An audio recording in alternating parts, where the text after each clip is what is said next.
no habrá referéndum de autodeterminación, salvo que quienes lo defienden consigan convencer a las 3/5 partes de esta Cámara para que se modifique el artículo 2 de la Constitución española y, posteriormente, los españoles y españolas ratifiquen ese cambio mediante referéndum. Ya les digo yo que el Partido Socialista Obrero Español, del que me honro ser su secretario general, nunca jamás aceptará ese tipo de derivadas. El indulto, como saben, es un instrumento plenamente reconocido en nuestro ordenamiento jurídico, una medida de gracia por la cual se anula parcial o totalmente la pena impuesta por un delito. Esta fórmula se encuentra regulada en España desde el 18 de junio de 1870, ha sido modificada, desarrollada también en nuestra legislación democrática, está recogida expresamente en el artículo 62 de nuestra Constitución. En definitiva, la facultad del indulto es plenamente constitucional. Esta figura no supone, por cierto, ninguna excepcionalidad jurídica en nuestro país, puesto que está presente en la mayoría de los países democráticos de nuestro entorno.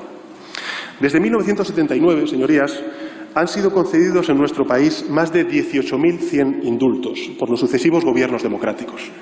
Todos los gobiernos democráticos, sin excepción, han ejercido esta potestad. El indulto es un instrumento excepcional que, según se desprende de la ley, debe aplicarse solamente cuando concurran razones o bien de justicia, o bien de equidad, o bien de utilidad social. Utilidad pública, mejor dicho.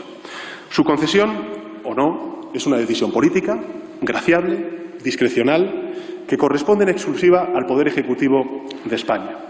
Y, por lo tanto, al ser una medida política, se mueve en un plano distinto al plano judicial.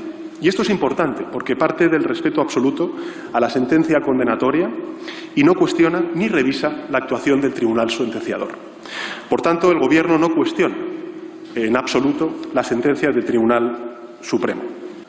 La recuperación económica, el avance de Europa, los grandes desafíos que tenemos por delante exigen de todos nosotros grandes acuerdos. Exigen voluntad de diálogo, respeto a todas las posiciones políticas, siempre, lógicamente, dentro de la legalidad democrática. Si no somos capaces de recobrar ese espíritu, dará igual el acierto individual que tengamos cada uno de nosotros por separado.